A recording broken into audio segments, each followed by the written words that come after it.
The energetic experience that I have is more like energy collapse, as opposed to, you know, it being stuck somewhere. And you helped me with it a while back because I really was stuck on a thought that it was a limitation. So I don't really have it as a limitation. And regarding enlightenment, I'm not concerned about that. Yeah. But energetic collapse is, would you say something about practicing with that? Can you explain to me what energetic, what you're experiencing? I used to think of it more as more bodily, you know, because I had a bunch of thyroid tests and, you know, showed, oh, you have all of that. And I sort of got out of that system and now have much greater facility, just like I can feel the meridians in my body. So there's like an opening there. But sometimes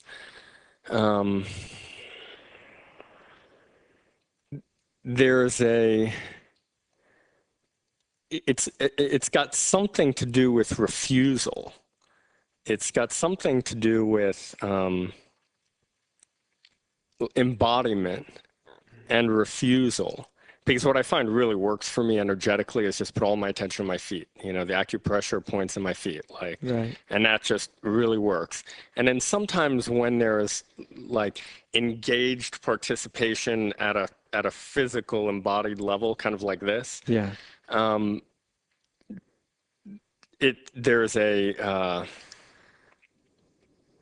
like a, you know, it's not so much emotional, kind of like fear. It's like just like a, and then sometimes it's really debilitating. Kind of the balloon losing all of its steam. Yeah. And then it's really hard to, the experience is it's really hard to just live and practice and, you know. Yeah. By the way, can you pardon me for a minute? Steve, would you mind opening one of the doors? I can just feel people wilting. We're only going to be here a few more minutes, but even one of the doors to the outside would probably be helpful for people. I don't want everyone to, talking about losing of energy, huh? Well, I think you probably touched upon something really vital is that refusal. That refusal. That internal withholding, right? It's almost like in the face of life, whatever that situation is, liveliness, life, relationship, not ships necessarily, but there's often, in most people actually, there's sort of almost an internal energetic movement back, especially in spiritual personality types of people. There's a certain back, right? There's a certain comfort back there. It's a certain transcendent, okay quality. And yet, that place back there is also, you know, as soon as you go there, there's also a lack of energy, right? It turns into sort of a desert, a flatland, right? And then there can be almost energetically in your energy body, leaning forward. That's what I mean when I say leaning into life. As soon as your energy kind of moves forward, shows up, you can feel the energy pattern change, right? And yet there's some idea back there, right? There's something back there. There's something in there that's hesitant about that. That's the refusal part. That's the no to life or the fear of life or however it may show up. So I would really look at that. Number one, just experience moving in. Whether you've uncovered the reason, the thought pattern or not. Just see what it's like to sort of start to lean into the energy of life. Because you'll feel it very quickly energizes the system. Not too far in, right, where you're all, but just, you feel that. It's like the interface. You just touch it and all of a sudden, the system comes alive. And then really look, what is that belief pattern there? As you described it, the fear did come up. And there's definitely a feeling of, it's not safe here. There it is. See, it's right on the surface there. Beautiful. That's the thought pattern. It's not safe here. Where did you get that? You know, the image that comes to mind is a playground. It can be simple. Yeah. It can be a very simple thing, the smallest thing. And I'm feeling there's a whole complex of like, there's a fear, and then there's an immediate like, in it. Sure. You know? Yeah. Right. There's an aggressiveness in it too. Yeah. Right. Yeah. They often come hand in hand, right? There's a fear and a rage often are hand in hand. Because something's been always held back, right? Energy gets held back. What happens when energy constantly gets held back, held back, held back? Can't be expressed, can't move, can't move, can't move. It's going to turn into one of two things, isn't it? Depression or rage. Mm-hmm. They're actually the same damn thing, really. But it's going to go one way or the other usually. So that's in there too. So you have a capacity to really feel what's happening for yourself, right? Mm-hmm. Yes. But I would really look, number one, just energetically with your, I don't want to be too mystical, but it's almost like your energy body, and I know you know what I'm talking about. Yeah. You lean in, and that will actually allow you not only to have a little more energy in your system, but it will also highlight that memory or those ideas, that thing that says life's not safe, and the fear and the rage about it. It'll bring that up in your consciousness, see, because you're doing what it doesn't want to do. Mm.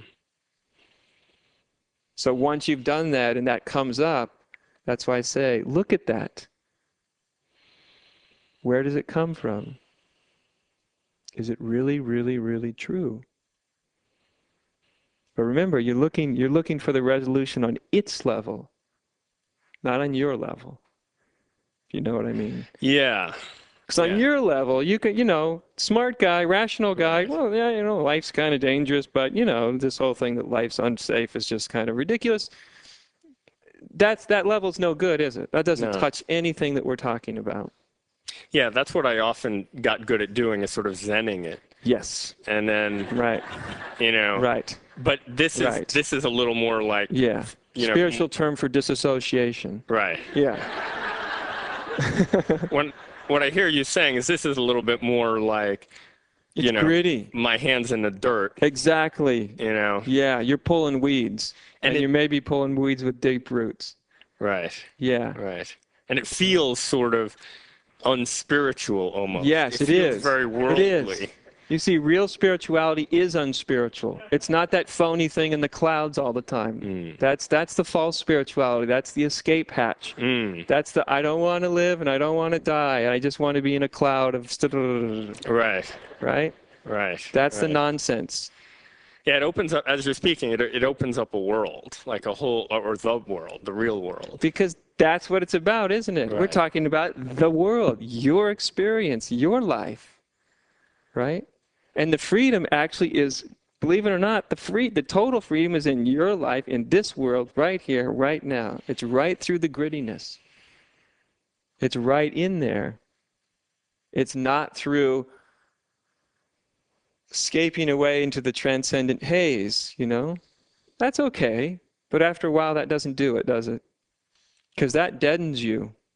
And eventually it deadens you mentally, it deadens you spiritually at a certain point, even intellectually, and it'll start to deaden you energetically. And then you'll know, time to lean in. Time to get your hands dirty. Time to see what that really is all about. That no to life. And that mixture of fear and rage that's right in there. And the continual... the interpretations that were made spontaneously that are continually giving rise to it, right? Because you made some interpretations, everybody does. You made some conclusions about life based on experience. And your system, your body, your energy, it thinks those conclusions you made are very real. That's its reality.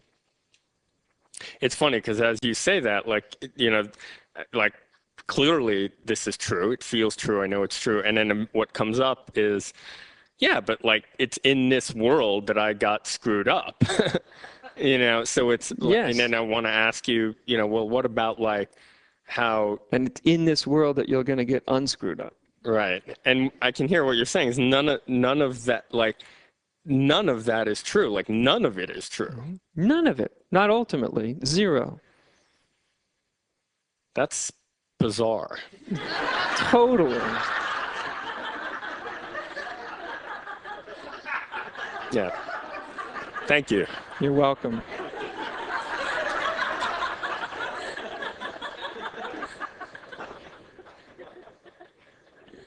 It is bizarre, isn't it? When you start to take it down on that to the deeper and deeper level, you realize, man, nothing, no conclusion about anything that I've ever made in my whole life about anything, no matter how good or how bad, none of it is true. Can't be. None of it. Zero.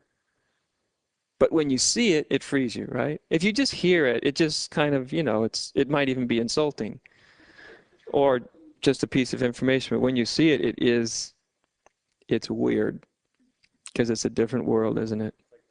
It's like Disneyland. Yeah. That's what it's like. Yeah. Yeah. But like I said, and what you're starting to see is to see it, you got to be willing. You got to know when the time is right to get down there and be willing to get your fingernails dirty. As my teacher said, we come to nirvana by way of samsara.